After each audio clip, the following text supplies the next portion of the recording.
Hello and welcome to Thursday night's Hotline Live with Record Sport. My name is Daniel Conn. As ever, I am thrilled to be joined by Record Sport's version of the two Ronnies, Keith Jackson and Scott McDermott. How you going? Yeah, very good. Still going with that one, Keith. That's about 2 year old. I'll find a winner, don't worry, guys. We're not alone though tonight. We are joined by the one and only Des Roach. Des, how's it going? I'm good, guys. Always happy to come on and be entertained by the two Ronnies. Ronnie and Reggie. Well, you pick your own. Someone emailed in last week saying hinge and bracket. Aye. Keith, Des is on for a very particular reason tonight. We obviously love Des's referee corners, but we mentioned last night before we went off air, you were going for a Scousathon, watching the Merseyside derby, then the City is ours. Yeah. The Merseyside derby obviously came out with a Liverpool win, but a certain tackle from James Tarkowski can't go unmentioned. That tackle could have featured in this City is ours, which is got a sort of a violent theme running throughout it. And you're right, and that's why I thought we might want to get Des on. Des actually texted me right away after the tackle on Alexis McAllister. I didn't even need to look at a replay, I have to be honest. I saw it at full speed. It was a disgrace of a tackle, an absolute disgrace, and it was malicious, it was nasty, it was a leg breaker. Mm-hmm. Actually looking at the replays made it worse, and I was wincing every time, and must have showed about 3 or 4 replays. Des, can you possibly talk me through how the officials have managed to allow that one to slip past with a yellow card? I would love to say that I could try and find some sort of mitigation for it, try and find some reason for it, that they were unsighted. As much as Sam Barrett is the man in the middle at that moment in time, and I don't know, he might just have had an off moment at that moment in time. Has he following the ball? Is he maybe not looking at the aftermath of the tackle? I don't know. I would love to say yes, that was what he was doing. I'd love to say it. I can't. But I think for him missing it, and if he is following the ball, then the balls came from somewhere, and the balls came from that challenge. Because let's be honest, Alexis McAllister never got control of the ball. But how VAR has never picked that up is beyond a joke. Now, I will try and defend referees any time I can. You can't defend the indefensible, and that is ultimately indefensible. That could have ended McAllister's career. Mm-hmm. Now, we've seen horrible things go back to 80s that really affected Ian Durrant. Yeah. I'm saying that tackle is worse. When that challenge was made to Ian Durrant, yes, the forcefulness and the vengeance that was put in, it was done from a static start. That came from a distance. It came with excessive force. It came with brutality. It came with endangering the safety of an opponent. And I wouldn't even say it came with endangering the safety of an opponent. It came with endangering the career of an opponent. Yeah. And how that has gone amiss is nothing short of scandalous. That ticks every box. You've talked to us about the way that these things are looked at by officials. That every single conceivable box is ticked there. And Des, my first reaction to you was, I think adds to the argument, adds a bit of weight to the argument about maybe ex-players should be involved somewhere in VAR. Maybe somebody, because to me, if an official's looking at that and he says, well, he's won the ball, then I don't care. Anybody that's played football at any level can see what that is. It's an assault. He's won the ball, and then he's deliberately went through, and I think he's tried. I genuinely believe he's tried to injure Alexis McAllister there. You're right, if McAllister's leg's planted, that's a break. And even though it wasn't fully planted, you saw the way his ankle turned. I was actually surprised that he got up and played on after it, even without his foot being fully planted. I don't know. Am I right? Is there an argument that if an official can't see what that is, then do they need more help? Do they need assistance from ex-pros or whatever? Or is this just an outlier? It could be an outlier, but let's be honest, I think that the referee and the VAR last night, they could have done with any help they could have got, because And I'm really glad to see, and there was no way of hiding this, the PGMOL have come out today and said it should be a red card. I'm sorry, that's very scant consolation if Alexis McAllister is lying in a hotel room today with multiple injuries. It was a shocker. Lying in a hospital bed with a pin in his leg. At least, and listen, I've got pins in my knees going through that, and I was never subject to a challenge like that. On the point of ex-professionals being a part of it, yes, I would encourage it. We've seen Sam Murdoch this year, Jamie McCunney coming through. These guys are making their way in the game, and I'm all for it. I actually think that when these teams are taking in youth programmes, particularly those that are going full time in the SPL, I think that refereeing should be part of their education in the process that they come through, because they have to then go and work in an industry where they can make the opportunity to make vast sums of money, but they don't all know the laws of the game which they have to operate in. And you guys as journalists are bound by strict terms and strict liabilities that you know where you can go. You've got to get it checked with legal people for saying certain things. Me and my job, I've got massive amounts of regulations that I have to go through. And as a footballer, the only job that you go to work in that you don't need to know the constraints of what you are allowed to and not allowed to do on a football field. I think that seems a sensible approach. But again, I've said that on numerous times, maybe I think a wee bit differently to some people sometimes. The thing is, Des, we've kind of hammered our refs, our VAR, Scottish football. We always kind of want to beat ourselves up a little bit. Can you imagine something like that happened in an Old Firm? That's as bad as I've seen in terms of VAR getting it wrong. Could you imagine the fallout from that if it wasn't a Merseyside derby, it was a Glasgow derby, it was an Old Firm match? It'd be absolute chaos, pandemonium today. Yeah, but we've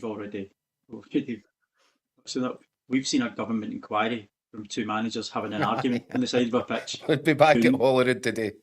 Yeah, who never got into any serious conflict other than an argument. If you imagine that in an Old Firm derby, I think the league would be shut down. We'd have a 3-month council meeting, and then we decide how we're going to take it forward. We've got plenty of comments coming in from guys watching as well, obviously kind of echoing what we've said. John says, how did the VAR guy not spot it in review? He must have gone to the toilet or something. Mark Fairfield's chiming in saying VAR again, completely negligent. Scott, we kind of said before coming on air, it's one of those instances where you just kind of think, what's the point of having VAR if you can't spot that? 100%. I mean, for people like myself that are pretty cynical about VAR anyway, I mean, that is a perfect example of, what's the point? I mean, if VAR isn't there to punish challenges like that, then there's no point in it being there at all. Take up Keith's point as well. I think MD that's played football knows exactly what Tarkowski's doing. He knows what he's doing. You get a tackle like that, you don't need to, you clear the ball. You don't need to keep your foot that high. You don't need to have that follow through. He knows exactly what he's doing. It's a derby game. He's trying to put his stamp down on it quite literally when it likes McAllister. But there's a line that you don't cross. I mean, listen, we all kind of know the game. In these kind of high pressure games, that you want your team to have a wee bit of kind of devilment within it, but there's a line that you don't cross, and I think he crossed it big time last night. And how as we've touched on, how the VAR doesn't look at that and think it's a red. I mean, everyone who's looked at it thinks it's a sender off. I mean, in terms of the referee, I don't know what Des thinks. My initial reaction with the yellow card is that he knows it's a bad challenge, but he's not 100% sure how bad, and he takes the kind of easy option with going with the yellow, hoping that if it's really bad, the VAR will dig him out and put him right. And when he got in at half time and had another look at it last night, he must have been thinking, I mean, what are you doing to me here? You're absolutely killing me. Because he could have bailed him out, obviously, by getting him to the monitor and going with the red card. But it was a scandalous decision. Oh, this happened a few weeks ago. We've lost your audio, Des. You're on mute.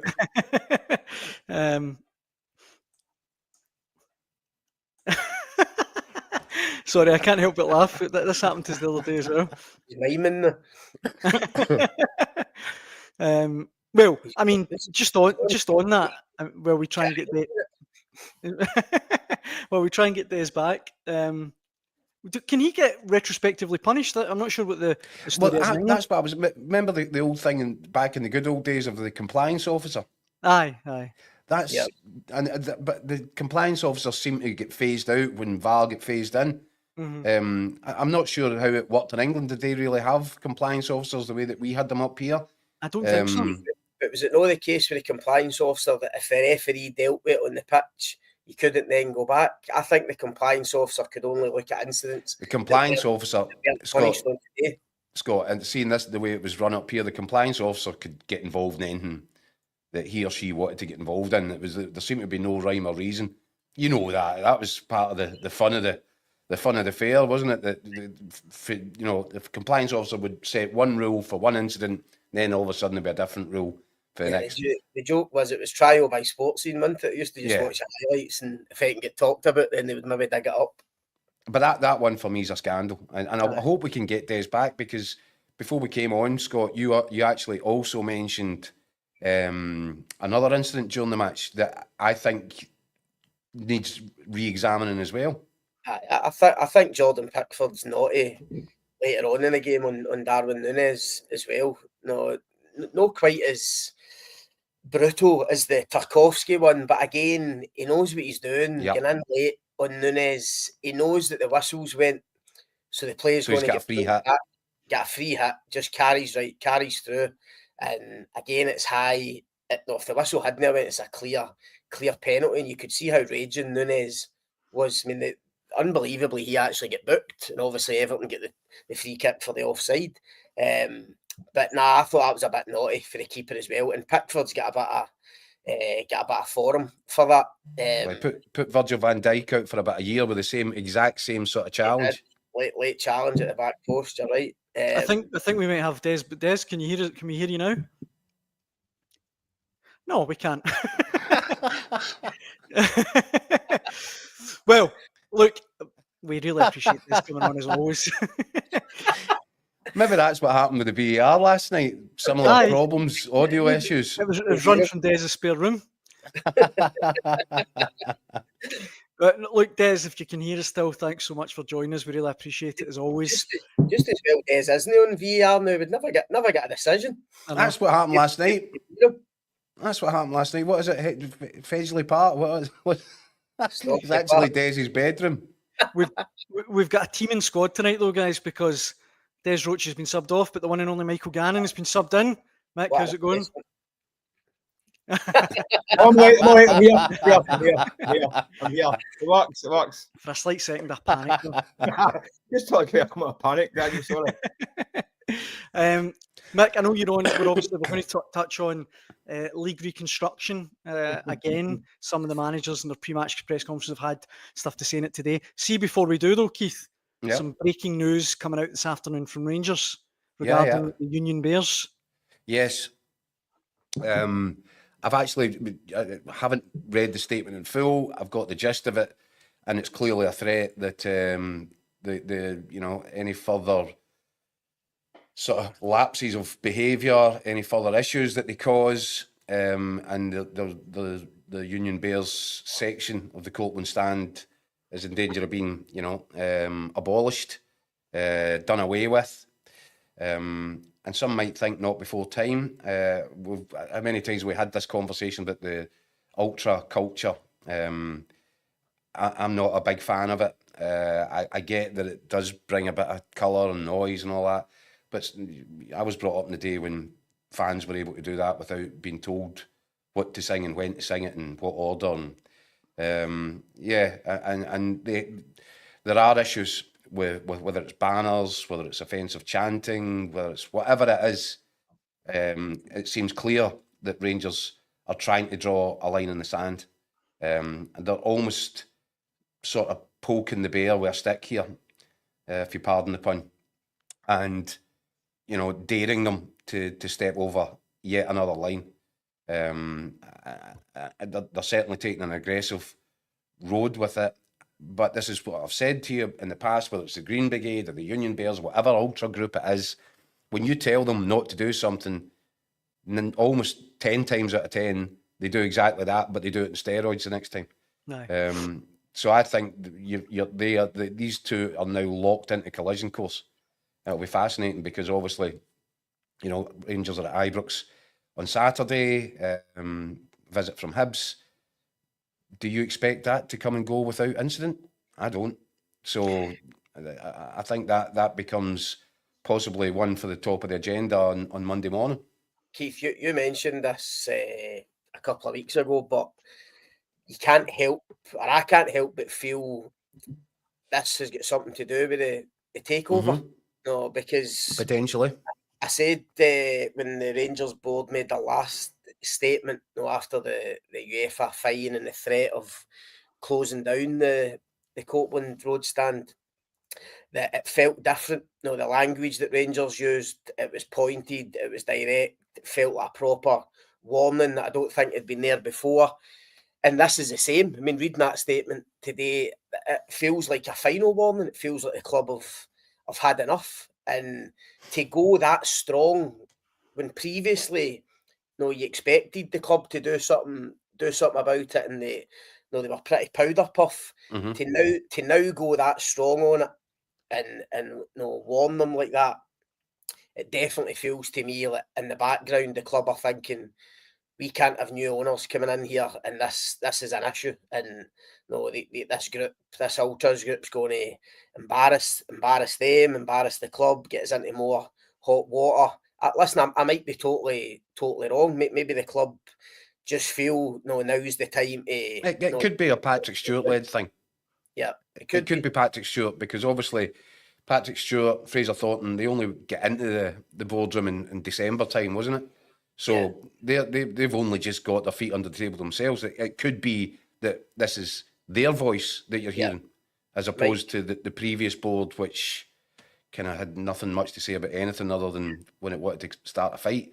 So it could be nothing to do with the Americans. It could be everything to do with the Americans. Or it could just be that Patrick Stewart, who, from everybody you speak to around the game, it's very difficult to speak to anybody that's not got good things to say about Patrick Stewart. So it could well be that he's just doing this off his own bat, Scott, regardless of whether or not the Americans are just about to get the keys to the door. Yeah. But you're right, it does seem like a major pivot in terms of the strategy of dealing with him. 1967 says in the comments section, Celtic have given the Green Brigade loads of warnings and bans and we're not being taken over. Decent people are just sick of these young Neds thinking they run the club. Guys, I don't know if you guys think there's an aspect to this whole fan culture thing I think it's been missed. It's really, really serious, and I think it has to be tackled, eradicated and stamped at the game, and that is these blooming drums. I cannot take any more of the drums for 90 minutes. Every game I go to, these drums are banging. I was at Tynecastle, and they had ones at that end, Dundee fans at that end. I was lying in my bed, my head was splitting for the whole night. Ban the drums. They can sing what they like. Ban the drums. Wow, Mick, I don't know if you've worded that message properly or carefully or thought that one through. Sing what you like, guys. This is the most important part of it. The most important. My sore head with a hangover at the game. Well, Mick, we might be about to give you another sore head, because in the last few nights on Hotline Live, we've been talking about league reconstruction quite in depth. We've had plenty of comments sent in from people watching at home. We've got more tonight, and I understand there's been several Premiership managers who've kind of spoke out on it today. Yeah, they're all getting asked. This is the start of the weekly roundup of press conferences, and they're all getting asked about their thoughts on the perennial subject of reconstruction in Scottish football. I was at Mull this afternoon. Michael Wimmer was asked about it. Poor guy, he's only there 6 weeks. He's asked for the major existential questions about Scottish football. Reshape Scottish football. His answer was a wee bit like my wife on our wedding night. He says, I think bigger is better. So he, this is the guy who's comes from, where did she go then? divorce court. Annulment.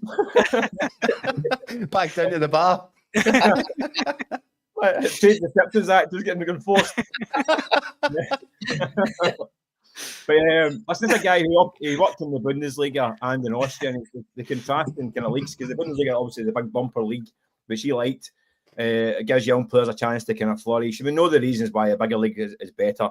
He went to Austria, and Austria, as bad as us, they're always ripping up their setup. They've currently got a 12-team top flight, and they've got a split after 22 games. The league goes into 6 and 6, and you play another 2 rounds of games. And so if you're in the bottom half at Christmas, your season's finished potentially. So he said he prefers a kind of bigger league. And I think you look at Derek McInnes at Kilmarnock, who's got more on his plate than reconstruction. A 10-team league would knock him out of the division at this point in time. He's also not particularly enamoured with it either. And listen, I don't think there's many who actually want to see a 10-team league, that's for sure. Everyone seems to want everyone is a coach, managers, players, fans, all want a bigger league, apart from the guys in the suits in the boardrooms of the clubs who are refusing to budge. I'm not sure, Mick. I said last night, the information had come that the reason that this discussion has been had again, this time it's, I think, a group of clubs from the Championship that are looking to make the top flight bigger. And I just wonder if this is one of the bigger clubs in the top flight that have turned around and said, oh, is that what you're after? Well, how about we make it smaller? Yeah. And I almost feel it's like we're having an argument for an argument's sake on it. We're not going to find a consensus. It's going to rumble on. There's going to be some rows. People will come out and say some stuff, but it's not going to change. And the idea that the whole idea of a top 10, that's dead already. And we're only a couple of days into this round of discussions. Every time a wee move comes to try and expand the top flight, comes the kind of sides at the top. I mean, not know who they are. They slap it down quite quickly because they have to protect the TV deals and the 4 derbies a season. And all these things, they don't want to dilute the financial pot further as well. So they want to kind of ring fence as much as they can for the top flight. They're giving some concessions in recent years, but I think they still want to make that the kind of where the money lies. So I don't see the move to a 14, 16 other league. We talk about it every year, don't we? It's a subject comes around all the time. The one thing I would say is we're not alone in this. I mean, you look around Europe and these kind of smaller nations, we're all in the same boat. I mean, you look at Belgium constantly ripping up their system. They're now going to a bigger league again. They're back to 18. They had weird and wacky playoffs. Norway and Sweden have mucked about with Denmark's mucked about. Switzerland have actually now gone and copied us. They had a 10 team, they went to a 12, and they've taken our model and they've applied that to their league. So we're all in the same boat. We're all trying to work out the best way to maximise our dosh, try and put on a product that fans are going to be interested in, but not diluting where the money is coming from, which is these big games. And it's the Edinburgh Derby, it's the Dundee Derby, and of course the Glasgow one. So unfortunately, I think we're kind of stuck. We've had this for a while now, this setup, and I think it's not perfect. We know it's got problems with the split. 25 years, Mick. What I'm saying, it's been 25 years. I think it's actually been quite successful, really, in terms of it. The split, I know some people hate it. It's kind of grown on me a wee bit. I wasn't a fan of it for years, and I think, well, you know what? All right, then this next 2 weeks is going to be a great. I mean, you could have Motherwell Hearts next week could be a decider for the top 6 and all that stuff. I do feel bad for the teams that tend to just miss out on that. The seasons are pretty much finished, and if you're a punter, if you're a Motherwell fan, you lose to Hearts next week, your season's pretty much done. I get that's not great. But you get that in every league. You get that middle ground in every league where the season's pretty much done, weeks to go. So nobody's going to have competitive games all the way through the end of the season. That's not how football works. But I think our setup is flawed, but it might be the best we've got.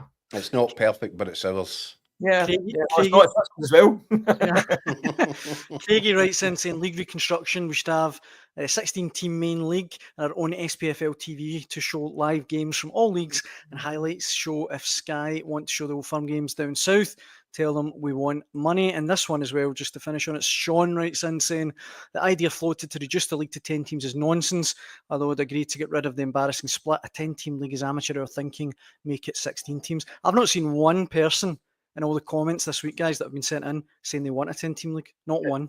Daniel, Mick makes a great point about the middle of the road clubs. I mean, say what you like about the split, but without it, and especially if you go to a bigger league, I mean, that guy's saying go to a 16. So what are the teams in 7th and 8th? 8-9 games to go in the season. The season's finished. You're going to be even more. Well, it's more than that, because I think if you go 14 and you split it into a 6 and an 8, then the split has to come after 26 games. Yeah. So if your team 7 and team 8, no matter if it's a top 8 or a top 6 or a bottom 6 or a top 8, however way you carve it up, if you're sitting in 7th and 8th position at the time of the split, that's you're goosed. Season's done. Yeah. That's what Michael Lennon was saying. He was saying in Austria that happens 22 games, the league splits. If you're in the bottom half, what happens if you had a great run at some point to get to Europe? Well, look at Hearts this season. Look at Hearts and Hibs this season. Yeah. So this season will be finished after 22 games. Yeah. I don't like doesn't work for me. Doesn't work for me. Remember the one during COVID when we were trying to work out reconstruction and all. It was majorly on the table back then. Remember the one they had that was, I think it was like the revolving door one. It was like 3 groups of 8 and middle group switches and all that. God, I mean, some of it was just brain damage. That's giving me a shiver, Mick. I'd forgotten all about that. Yeah, there were some well done wacky ones. Listen, you could say in this country, you know what? The whole thing needs revamped. The part-time, full-time thing. Take your top 24 professional teams and have a professional league. All right, you can have access to it at the bottom end as a kind of pyramid, that's fine, but you take 24 teams, then you could say, right, you know what, your middle bunch can all have a big playoff, the series up and down and all that stuff. You could make that slightly more competitive and for that middle teams and keep your derbies at the top end of the table, that kind of thing. But you're getting more and more complicated. We've got a setup, we're kind of used to it by now, aren't we? Yeah. So I was going to say, if it ain't broke, don't fix it. It's broke, but there's no point in fixing it. You pointed out it makes it worse. Yeah. You pointed out the other day, Keith, that see at the end of the season when like 7th has got more points than 6th, it looks a bit silly and it just is a bit kind of mad. But see, aside from things like that, I quite like the current setup. We've got over it, haven't we? I mean, that's it. Actually, it was Fraser surprised me when he said it's been 25 years of a top 12.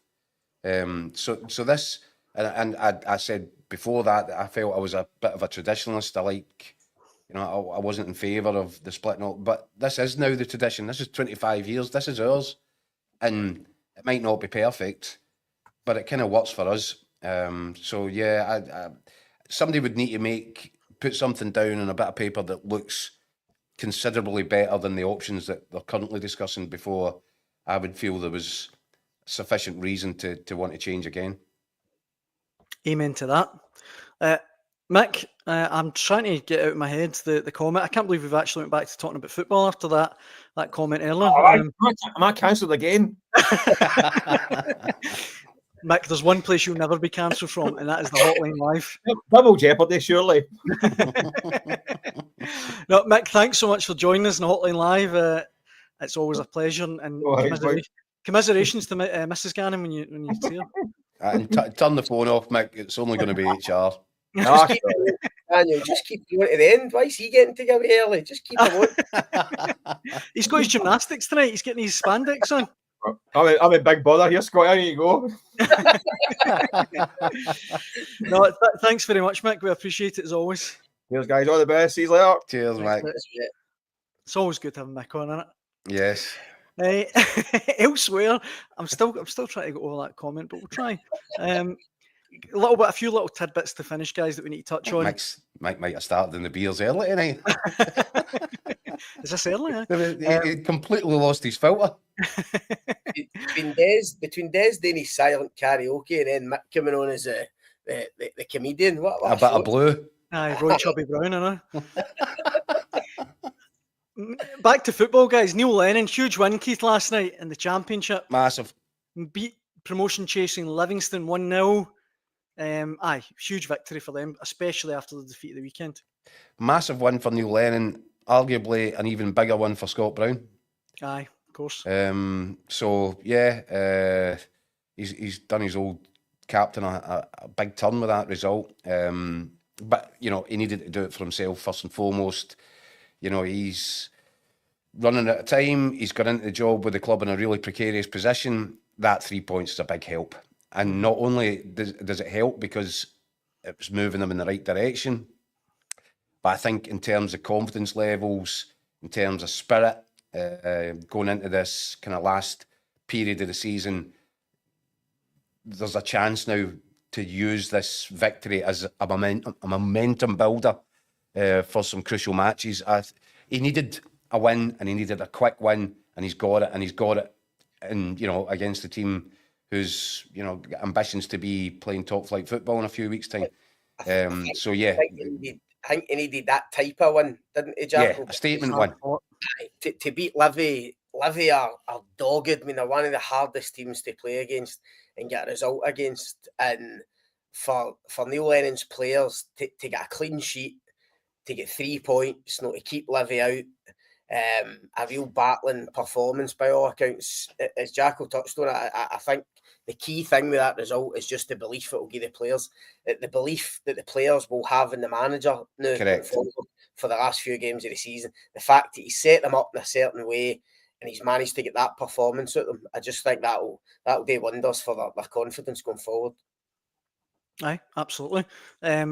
We mentioned Neil McCann a little bit earlier on. We were talking about league reconstruction, but Keith, in his press conference today, he's also backed himself, Barry Ferguson, for the Rangers job permanently. I guess, what else were they going to say? Yeah, well, Barry Ferguson has been very careful when he's been doing the media duties to say, look, I'm not looking beyond the 3 months, and people try and take him down that road, try and get him to talk about it, to put his cards on the table with it. He won't do it. So it's interesting that Neil McCann has come out and said, look, if this was to be offered to us, we wouldn't be scared of the challenge. We enjoy the challenge.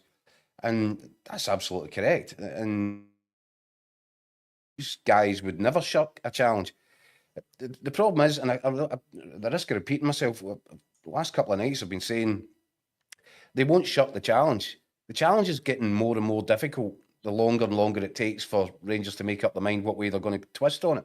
Mm-hmm. Whether it's Barry Ferguson or whoever it is, time is of the essence now in terms of what you need to put in place for next season. Players are signing for clubs. Listen, I think I might have mentioned on here, I'm pretty sure that Barry Ferguson will have a list of targets that he would want to move for in the eventuality that he is given the job. I'm also pretty sure that list, as the days turn into weeks, you'll need to start scoring names off it, because this one will have committed to another club, that one might have signed a new contract at the club that he was at. These things, so that would become a frustration if you had this list and you thought, wow, that squad, look how different that would be for next season. And I keep coming back to it. I think, the American, Andrew Kavanagh and the 49ers I'm sure that they're focused on, they need to get this deal over the line. There's still a bit of negotiation, perhaps, in terms of how many shares this one's going to give over, how many shares that one, whatever it is, they're going through the process. But if they're sure that they're picking up the keys, and I think we all are, there needs to be an element now of forward planning, future planning for next season. And as I said, there's a lot for them to fix inside Rangers. I think I used the term last night, 99 problems, but Barry Ferguson isn't one right now. Mm-hmm. There's other things that they can be concentrating on. I see the value in saying to Barry Ferguson, there's a 1-year rolling deal. If it works, brilliant. If it doesn't work, nobody's lost anything major. But right now, we need somebody driving the football side of this. And we need it with an aim to hitting the ground running at the start of next season. If they delay too much longer, nobody, whether it's Barry Ferguson or whoever it is going to find that they're really up against it in terms of trying to sort out that squad, bring in what's required, and be ready to put up a sustained challenge to Celtic next season. Whatever way it moves, it needs to move quickly. It's interesting he's saying there, Keith, about Barry Ferguson and a list of players, targets that he would want to bring in.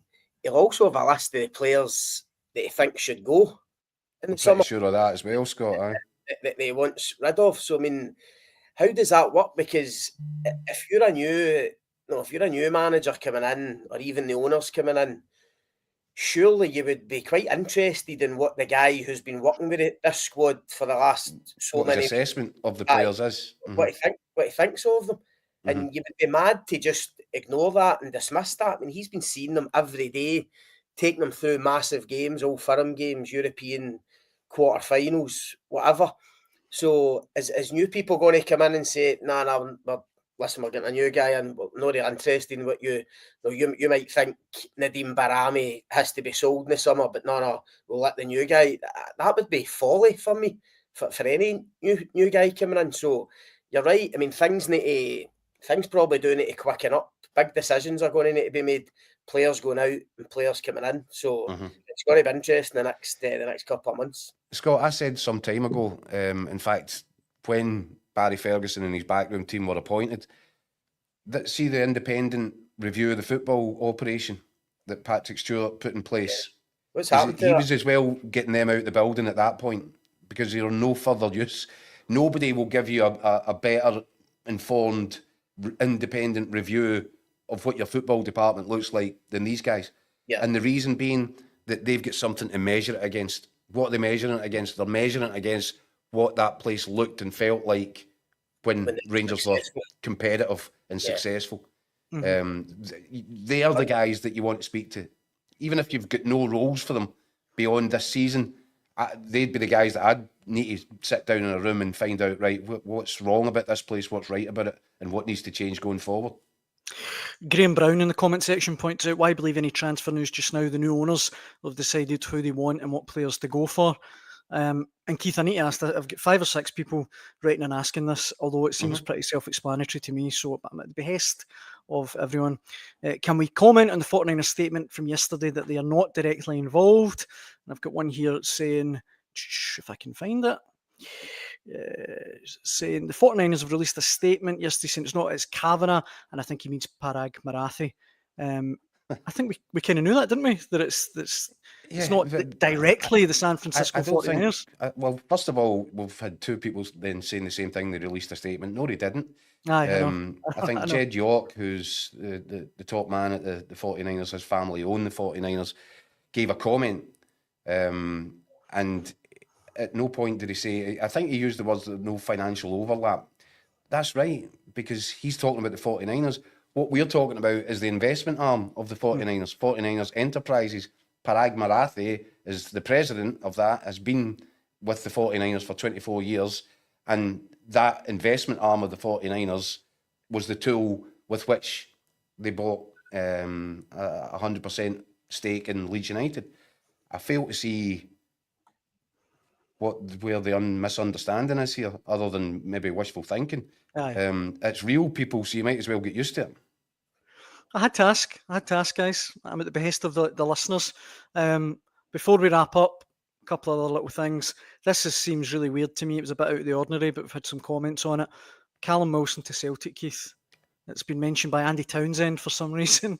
He thinks Callum Wilson would be a perfect signing for Celtic in the summer. The Newcastle striker obviously has been injured a lot, but he says he's out of contract. I could see him at Celtic. That would be ideal for him. A club like Celtic make a lot of sense for him. Could help Adam Ida with his experience. I don't know what you guys think. Too injury prone, Daniel. And he's 33 now as well. Too injury prone. Celtic do be an experienced striker, maybe, but I don't think it's essential with Ida and Maida already there, obviously.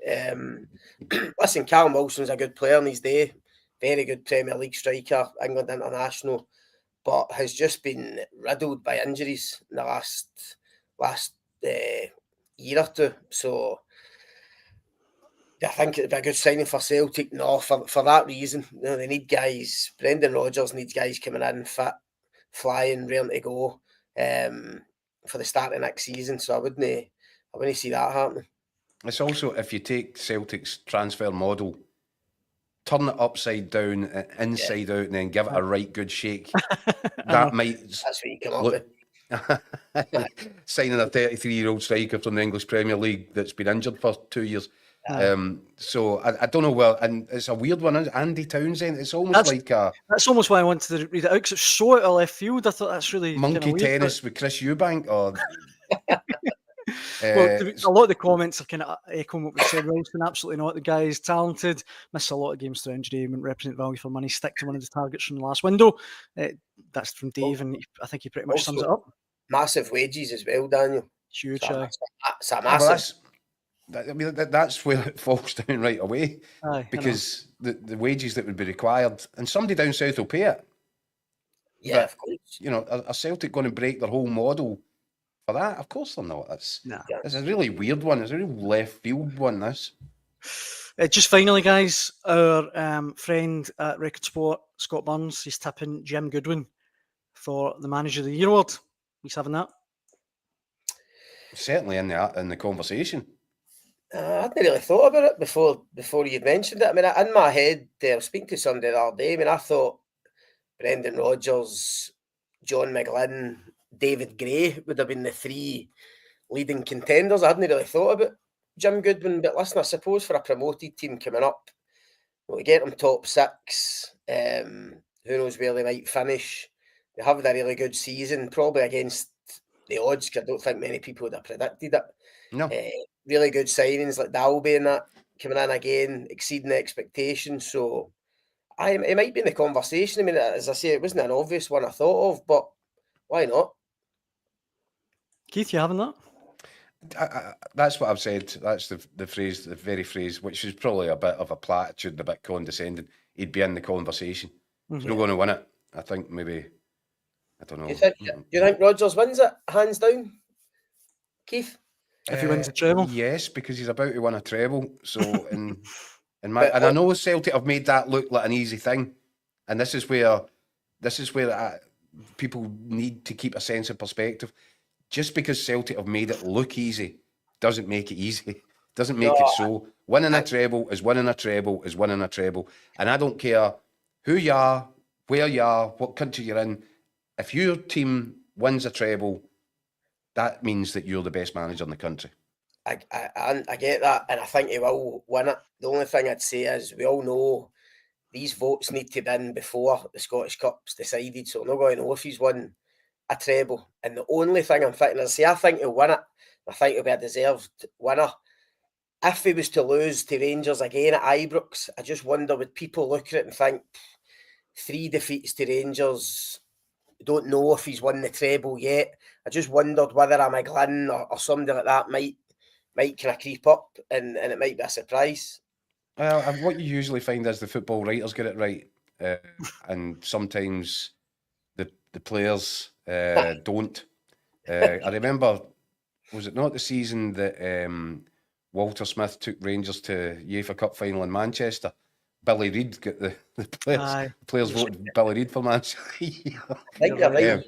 But again, I think that was because Rangers and Celtic were going for the title right to the death.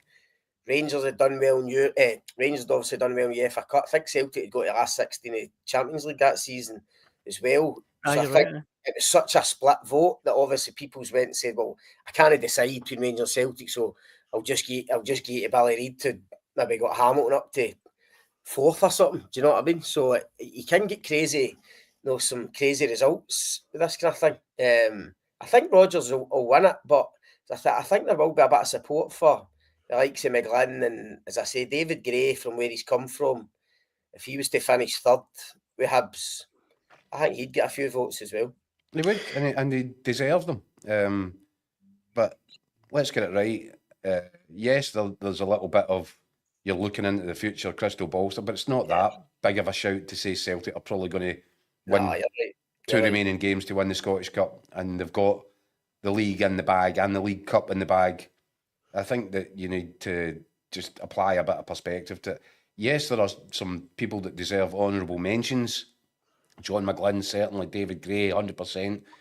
And yes, Jim Goodwin as well. But, let's not forget, this is a results-driven business, is the old cliche, isn't it? It's about winning. And you've got a guy there that's winning everything out of the park right now. Why wouldn't he be your manager of the year? And just to wrap up, guys, it wouldn't be a Hotline Live without our pal Gianni getting in touch. A full team. I don't want to hear from. Don't even read it out until Gianni comes to the table with pizzas and a contract of sponsorship. He's not getting a mention. Tell him no more, Gianni. All of us pizza for all of us. Put an offer on the table along with a pizza. I'm fully on board with that, Keith. That's excellent work. Well done. What did he say? He says, full team on tonight. He says he'll listen tomorrow, whenever you can fit us in. That'd be great. I'm shocked by the thought of Keith in a shell suit. Was he aiming for a part in River City in its last year? Comedy gold from Gianni. That's a great shout. He's not quite got it, has he? I was having a Scouser-thon, Gianni. I know. Come on, Gianni. Keep up. Look, on that note, thoroughly enjoy. And by the way, now that I gave you everybody the tip about this city as ours, I wonder if there's anybody out there went away and watched it last night in the back of it. You can thank me later. Aye. Don't tell me anything. I've still got a few episodes to go, so I don't want to know anything. Wow. Last one last night, wee man. Wow. Brilliant. Well, look, on that note, it brings the end of tonight's TV Corner with Record Sport. We've been all round the houses tonight, haven't we? I know, been all over the country, I know. Thanks very much for watching at home. If you want to get in touch in the comment section and get involved in the discussion, we really appreciate it. We won't be back tomorrow, but we'll be back on Sunday for the aftermath of St Johnstone versus Celtic. Keith and Scott, it's always a pleasure. And we hope to be back on Sunday with a message from our sponsors. Very good point, Gianni. Ball's in your court. Thanks very much for watching. Cheers.